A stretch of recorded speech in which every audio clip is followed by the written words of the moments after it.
할렐루야. 네. 오늘도 우리를 예배로 불러주신 하나님께 감사드리며 오늘도 말씀을 통하여 여러분들 가운데 하나님의 크신 은혜와 사랑이 충만한 예배 시간 될 수 있기를 소망합니다. 네. 제자 삼으려고 주신 것들이라는 제목으로 말씀을 전하려고 합니다.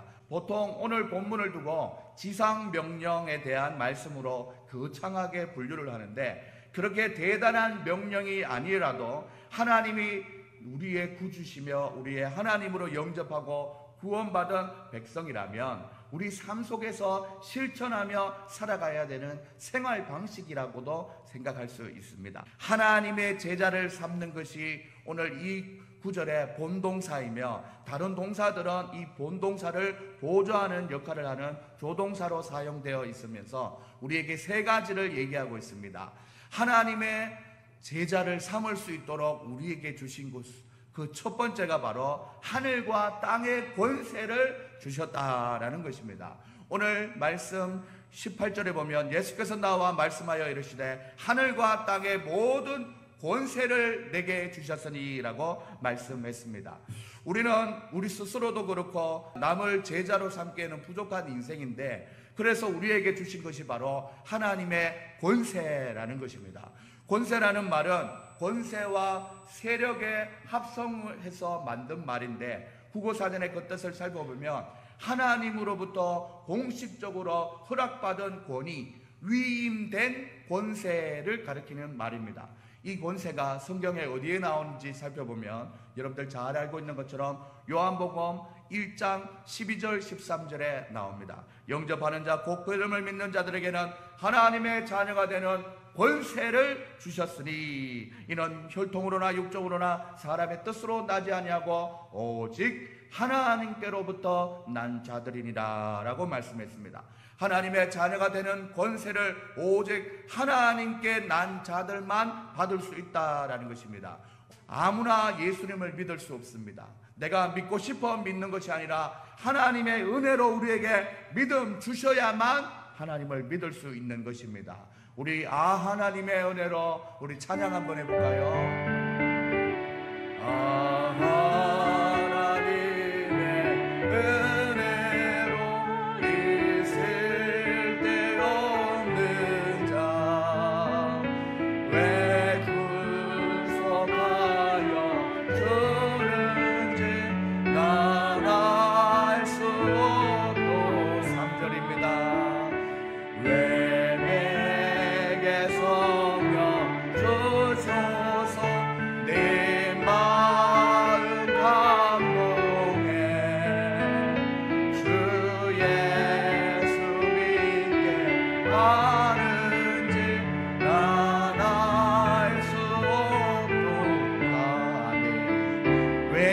성령 주셔서 내 마음 감동해 주 예수 믿게 하는지 나는 도무지 알 수 없다라는 것입니다. 사랑하는 여러분들, 이 권세를 당장 고백할 수도 있고 믿음이 차차 자라면서 더욱 알아가게 될 것입니다. 이 권세를 가진 하나님의 자녀는 하나님께서 그냥 두지 않습니다.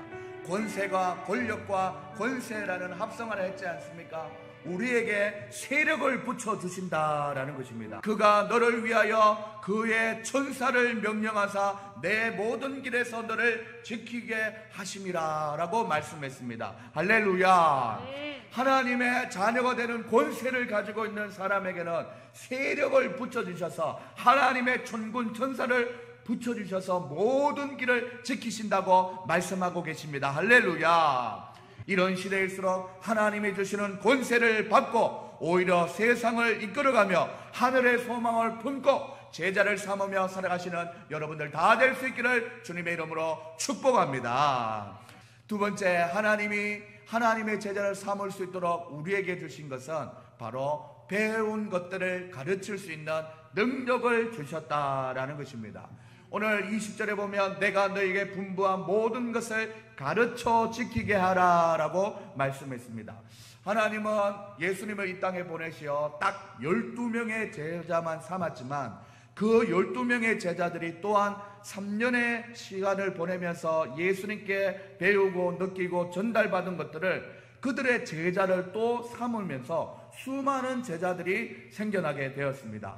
이것을 한국 대학생 선교회 CCC에서는 영적 성법 번식이라고 얘기합니다. 성법 번식은 한 사람의 가치관이 그의 제자에게 승계되고 또 그 제자에게 승계된 그 가치관이 또 다른 제자에게 이렇게 전달이 되는 승계가 되는 것을 얘기합니다. 그래서 첫 번째 12명의 제자 또 두 번째 제자들이 12명의 제자식을 잡게 되면 두 텀만 지나도 144명이 된다라는 번식법입니다. 아마 예수님의 가르침의 방식은 3년 동안 일대 다수에게 모든 가르침을 가르칠 수 있는 분이지만 받아들이는 제자들의 입장을 헤아려서 딱 12명만 선별하시고 그들에게 집중적으로 교육을 했다라는 것입니다.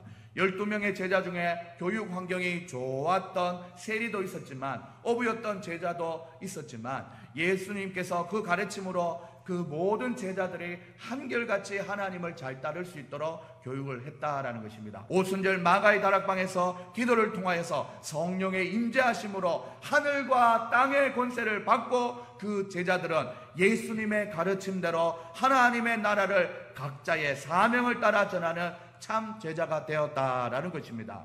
오늘날에도 하나님의 존재를 알고 하나님의 은혜로 그 하나님을 믿고 하나님의 말씀을 따라가는 바로 우리가 하나님의 제자, 예수님의 제자인 줄 믿습니다.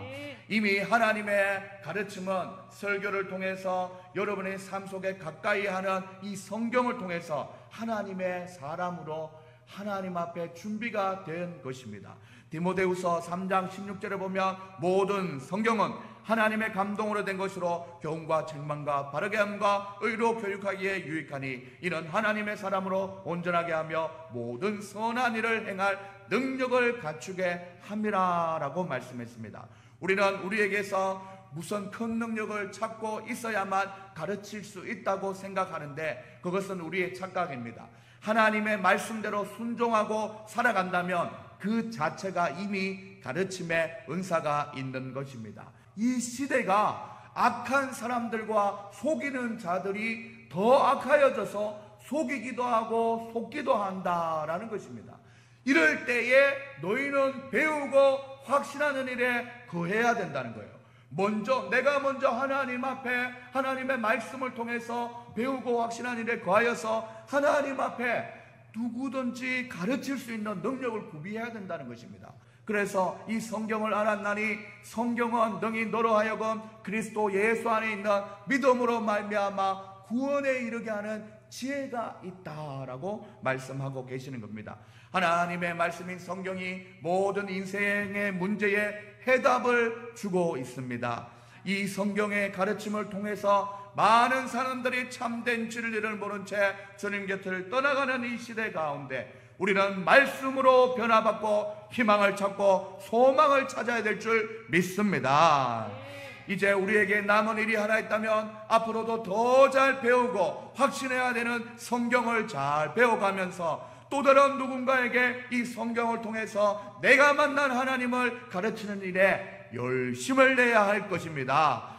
영적인 추수할 때가 더욱 가까울수록 적그리스도는 많이 일어나지만 하나님의 그 구원하심에 목마른 자들도 많다는 것을 기억하면서 각자의 삶의 자리와 형편들 속에서 때를 얻든지 못 얻든지 예수가 그리스도 구원자 되심을 가르칠 수 있는 여러분들 다 될 수 있기를 주님의 이름으로 축복합니다. 세 번째는 바로 하나님이 항상 함께 하시는 은혜를 우리에게 주셨다라는 것입니다. 오늘 말씀해 보시면 내가 세상 끝날까지 너희와 항상 함께 있으리라 라고 말씀하셨다라는 것입니다. 구하라고 성천하지만 나 뒤에 보혜사 성령님을 보내서 너희와 여전히 함께 하도록 하겠다 우리에게 약속해 주셨습니다. 그 약속대로 성령 하나님은 첫 번째 제자들뿐만 아니라 그 제자들 세월이 흘러서 오늘날 우리와도 함께 계시는 성령 하나님인 줄 믿습니다. 할렐루야. 로마서 8장에 보면은 이와 같이 성령도 우리의 연약함을 도우시나니 우리는 마땅히 기도할 바를 알지 못하나 오직 성령이 말할 수 없는 탄식으로 우리를 위해서 친히 간구하느니라 라고 했습니다. 우리를 위하여 친히 간구한다는 말이 우리의 어려운 순간, 우리의 힘든 순간 하나님이 동행하시겠다, 내가 너를 위해서 기도하고 있다, 이 말씀을 하시는 것 아닙니까? 또한 사랑하는 여러분들, 마음을 살피시는 이가 성령의 생각을 하시나니 이는 성령이 하나님의 뜻대로 성도를 위하여 간구함이라고 했습니다. 성령 하나님이 우리의 마음을 살피시고 우리를 위하여 간구하고 계신다는 것입니다. 할렐루야. 그래서 우리가 알거니와 하나님을 사랑하는 자 곧 그의 뜻대로 부르심을 입은 자들에게는 모든 것을 합력하여 선을 이루느니라. 아멘. 그래서 하나님과 동행하는 자는 합력해서 하나님께서 선을 이루어 주신다는 것입니다. 이 연애와 축복과 성령의 동행하심이 오늘 예배드리는 우리 삶 가운데 있다는 것을 믿어 의심치 않는 여러분들 될 수 있기를 소망합니다. 사랑하는 여러분들, 한 번 동행하고 잠시 동행하는 것이 아니라 그것도 세상 끝날까지, 주님 다시 오시는 그날까지 항상 함께 계시겠다고 약속하시고 계십니다. 이제 우리는 주님 오시는 날까지 우리가 할 수 있는 하나님이 기뻐하는 일, 바로 제자를 삼는 일에 마음을 쏟으며 살아가야 된다라는 것입니다. 나그네의 인생길이라고 했습니다. 나를 꾸미고 나를 치장하고 내 것을 만들고 소유하고 즐기는 것이 우리의 인생의 목표가 아니라 나를 하나님의 자녀로 삼아주신 하나님의 그 은혜를 기억하며 살아가시는 저와 여러분이 다 될 수 있기를 소망합니다. 오늘은 우리가 이 땅에서 꼭 기억하고 살아가길 원하시는 하나님의 기쁨이 되는 일을 살펴보았습니다. 바로 하나님의 제자가 내가 먼저 되어야 되고 또 이어지는 다음 세대에게 제자를 삼는 일을 하나님께서는 원하고 계신다는 것입니다. 그 제자를 삼는 일이 어렵지 않다는 것을 몸소 공생의 3년 동안 제자들에게 보여주면서 너희들도 나 같은 제자를 잘 삼기 위하여 3가지를 주고 하늘로 올라가셨습니다. 첫 번째, 하늘과 땅의 권세를 주셨습니다. 우리는 할 수 없지만 예수 그리스도의 이름으로 명하여 제자를 삼을 수 있다고 우리에게 능력을 주셨습니다. 둘째로, 배운 것을 가르칠 수 있는 능력도 우리에게 주셨습니다. 하나님의 성경을 가르침을 되새김질하면서 내 생각과 생활 속에서 배워져 나오는 하나님의 감동의 그 흔적들을 내가 속한 삶의 자리에서 만나는 이들과 아이들에게 또 많은 사람들에게 복음을 흘려보낼 수 있는 능력, 가르치는 능력을 우리에게 주셨다는 것입니다. 할렐루야. 셋째로, 하나님은 함께 하여 주시는, 동행하시는 은혜를 주셨다라는 것입니다. 지금은 성령의 시대에 성령 하나님이 우리와 함께 하심으로 우리가 하는 것이 아니라 성령 하나님이 제자 삼게 하실 때 우리는 그 제자를 삼게 되는, 사용되어지는 도구로서 이 세상을 살아갈 수 있다라는 것입니다.